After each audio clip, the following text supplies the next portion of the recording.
Selamat pagi semua, nama saya Marilyn daripada Labuan. Di sini saya ingin berkongsi kepada anda bagaimana kita menggunakan ini adalah CBP Handbook daripada rangkaian MCCM Winnie Chu. Jadi memang sangat beruntung dan sangat bertuah kita orang dapat ini buku. Dengan buku ini kita orang akan lahirkan lebih ramai pemimpin-pemimpin baru yang berpendapatan 5 angka. Memang saya sangat-sangat excited dapat ini buku dan sudah tidak tahan mau pergi kasih sebar ini buku. Jadi di sini ini buku memang sangat cute sebenarnya. Tengok kenapa mesti kita orang buat bisnes. Sebenarnya di luar sana kan sangat ramai orang mau side income, mau ada pendapatan yang kedua. Sebab kenapa pendapatan satu income memang tidak cukup punya. Jadi kenapa mesti kita mau buat bisnes? Memang kita mau ada kehidupan yang lebih bermakna, kehidupan yang lebih selesa daripada sekarang. Lepas tu saya percaya ramai orang memang ada dia punya impian. Tapi kalau sekadar gaji 1,000, 2,000 apa impian yang kita mau capai kan? Itulah kenapa kita mesti mau buat bisnes lah. Jadi kita mau menikmati kehidupan juga macam orang lain boleh melancong bawa anak-anak semua pergi melancong luar negara. Kita pun mau menikmati kehidupan begitu. Kereta yang lebih bagus, rumah yang lebih selesa, ada simpanan keuangan. Mesti kita mau ada kehidupan yang lebih bagus. Dan bukan saja tu, kalau kita ada lebih, kita boleh buat kebajikan, kita boleh menderma. Bila kita menderma, kita lagi dapat banyak pahala lah. Okey, jadi cuba tanya diri anda punya gaji berapa? Cukupkah? Cukupkah gaji anda? Sendiri jawablah kan. Lepas itu nilai duit kan dulu-dulu RM50, ini tahun 80-an, RM50 penuh batu satu troli. Tapi sekarang RM50, mungkin berapa ketul benda saja kau dapatlah. Jadi nilai duit itu sudah makin lama makin murah lah.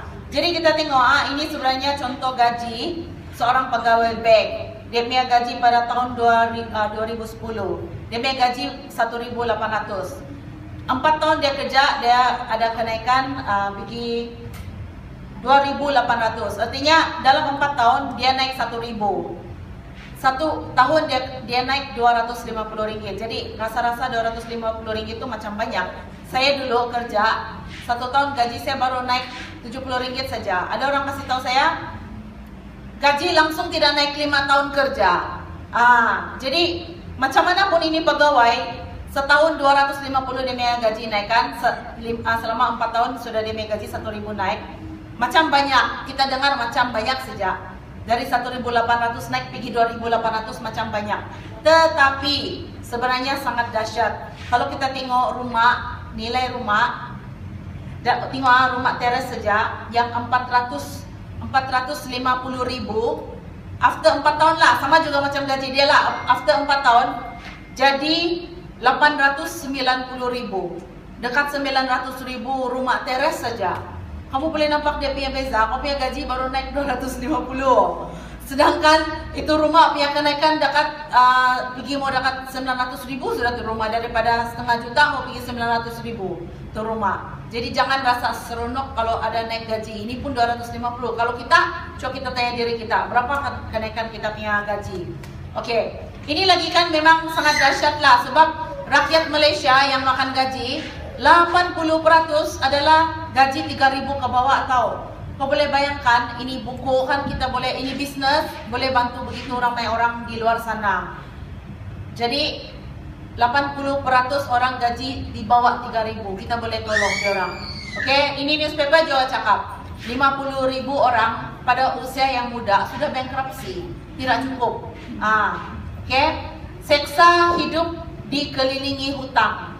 Okey, sini lagi newspaper bilang bayar hutang sampai gol, sampai mati mau bayar hutang saja kerja.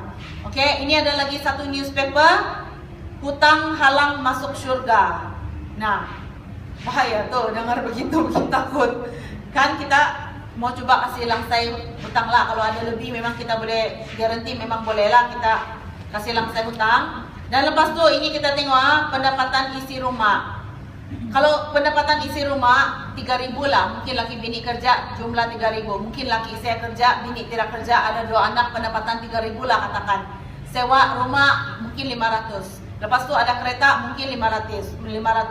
makan lagi, anak tuition lagi, minyak kereta lagi, itu estro lagi, itu elektrik lagi, itu air lagi, memang tidak cukup punya.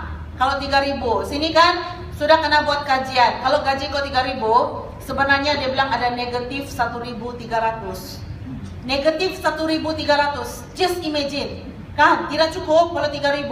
Kalau orang yang 10.000 pula dia punya gaji, 10.000 dia punya gaji, dia mesti mau pergi beli rumah yang 300.000 punya. Garanti, tidak mungkin dia 10.000 punya gaji, mungkin ada pangkat. Jadi rumah dia tidak mungkin dia mau pergi rumah kecil-kecil. Dia mesti mau 300.000 ke atas, kan setengah juta dia mau pergi. Jadi bayangkan satu bulan sekurang-kurangnya 3.000 terbang sudah. Dan 10.000 gaji dia mesti mau ada kereta yang lebih mewah. Laki bini kereta. Mungkin sudah 1.500, mungkin 2 biji kereta. Orang yang gaji besar dia punya impian kasih anak dia tuition kah apa semua memang besar punya, memang belanja pun besar. Sini dia cakap gaji 10.000, dia bilang dia boleh simpan duit 50 ringgit saja, dia boleh simpan. Jadi nilai 10.000 itu sebenarnya kecil. Oke. Jadi di sini merancang membeli rumah memang susah. Zaman sekarang semua orang beruntunglah kalau ada ibu bapak. Semua asak-asak di rumah orang tua. Asak-asak saja di rumah orang tua. Sudah berkawin, ada lagi anak pun masih lagi berasak di rumah orang tua. Kebanyakannya begitu. Kalau mau menyewa pun tidak mampu. Apatah lagi impian mau membeli rumah. Sini kan menurut ini kajian kan, ini kajian tahun 2020, dekat lagi, tinggal 5 tahun lagi. Kamu tahu harga rumah teres akan cecah 800.000. Rumah teres. Menurut ini kajian sini 800.000. Kamu tahu kalau rumah 800.000, kau punya gaji menurut ini kajian sini, oke? CH William, CH William. Dia orang ni yang cek itu harga rumah berapa. Kau punya gaji mesti 12.000 sebulan baru kau mampu boleh beli satu rumah teres. Tahun 2020, another 5 years. Nah, oke? Jadi sini cakap newspaper kena kerja terus sampai mati. Jadi kita mau bekerja sampai tua atau kita mau menikmati kehidupan di hari tua. Tanya dirilah. Jadi di sini ini adalah daripada berita malaysia.my. Oke, berita malaysia.my mengatakan 50.000 kaki tangan kerajaan bakal diberhentikan. 50,000 kaki tangan kerajaan. Jadi kalau dulu kita bilang kerajaan selamat, tapi ini ada pula yang news kalau begini saya pun terkejut pula dengarlah. Jadi mana-mana pun kita kerja, jangan kita berpuas hati yang kita ni selamat. Bila-bila saya majikan dia boleh tanang kita, betul kan? Jadi kita harus mau bersedia, tahu? Harus mau bersedia. Jadi kita tengok orang yang makan gaji ni kita punya masa kita laburkan untuk kita orang dapat kita punya gaji bah. Kalau kamu lebih, kau OT lah, betul kah? Kau punya masa, overtime, tukar dia jadi duit. Itu adalah orang yang makan gaji, yang stres, yang kerja lebih masa tapi dia punya OT sebenarnya tidak banyak, sedikit saja pun. Oke, orang yang bekerja sendiri, macam contoh bekerja sendiri ni dia mungkin ada kedai runcit dia. Oke, orang yang ada kedai runcit pagi dia buka sampai malam 10 pengsan sebenarnya. Jadi dia juga seorang yang labur dia punya masa untuk dapat duit sebenarnya. Ambil lagi contoh adalah tukang gunting rambut. Dia ada dia punya salon. Dia yang tukang gunting, dia pekerja, dia juga bos. Kalau dia tidak buka hari Minggu, dia adalah dia punya income. Macam tu maksud dia. Kau punya masa, kau tukar dia jadi duit lah. Kalau macam ni memang kau tidak masa punya orang tahu.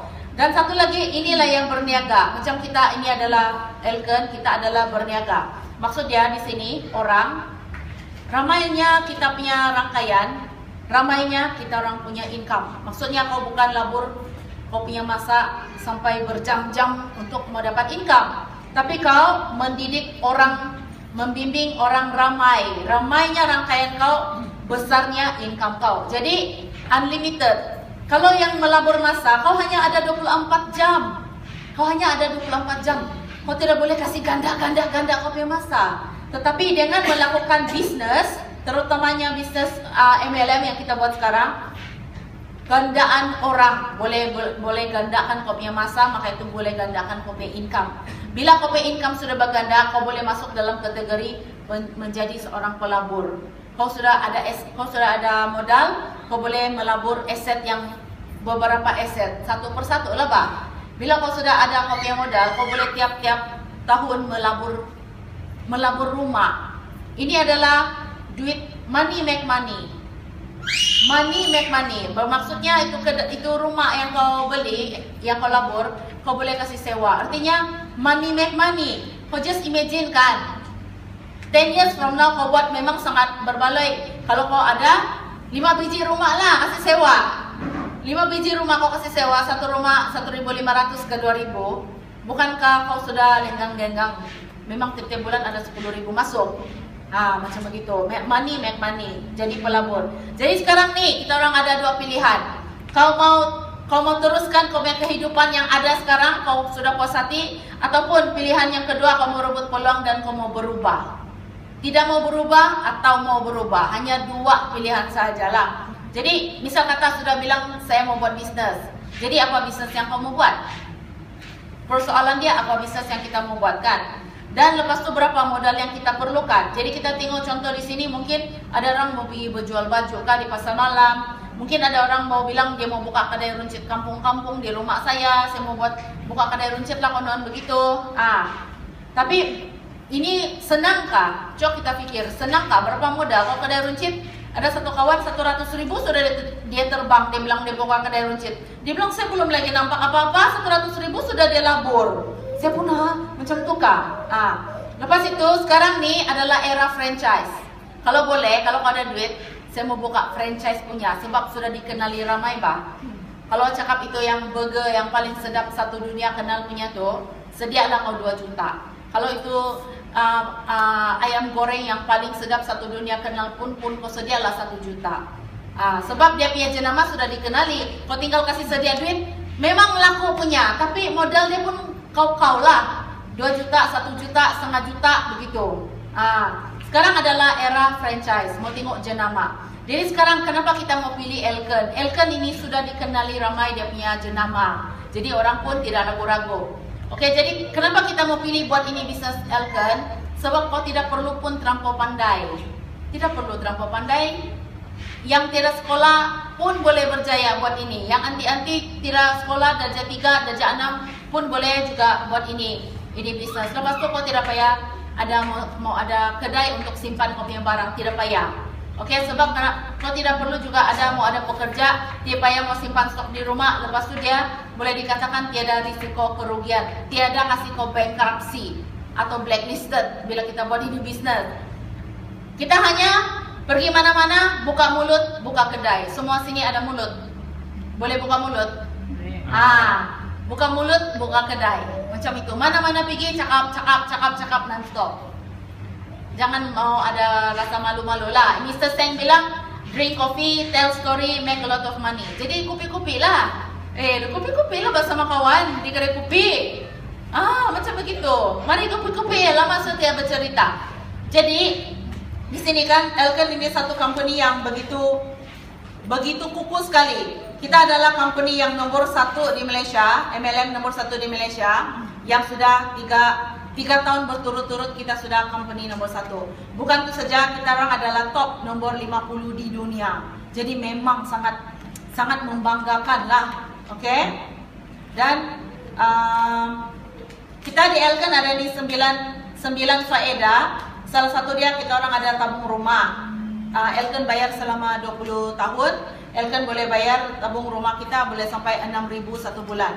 Lepas itu kita orang ada juga tabung kereta yang orang yang sudah capai sudah cecah 2.000 orang. Begini ramai orang sudah cecah, artinya dia mudah. Lainlah kalau yang ada dapat tabung rumah ni baru 100 orang. Artinya susah, betul kan? Ini yang sampai 2.000 orang sudah yang dapat. Yang Elken boleh bayar kau sampai 4 tahun, yang Elken boleh bayar kau 1 bulan 6.000. Ini kita punya tabung kereta lah. Oke. Dan juga kita punya produk ni adalah produk yang bertaraf dunia, bukan produk yang sembarangan punya. Lepas itu, sampai sudah ini kita orang ada satu business plan, yang dipanggil CBP Plus 422. Inilah business plan yang Saya mau kongsi sama kamu macam mana kita buat ini business plan. Oke, dia ada langkah. Langkah nomor 1, sebenarnya kita orang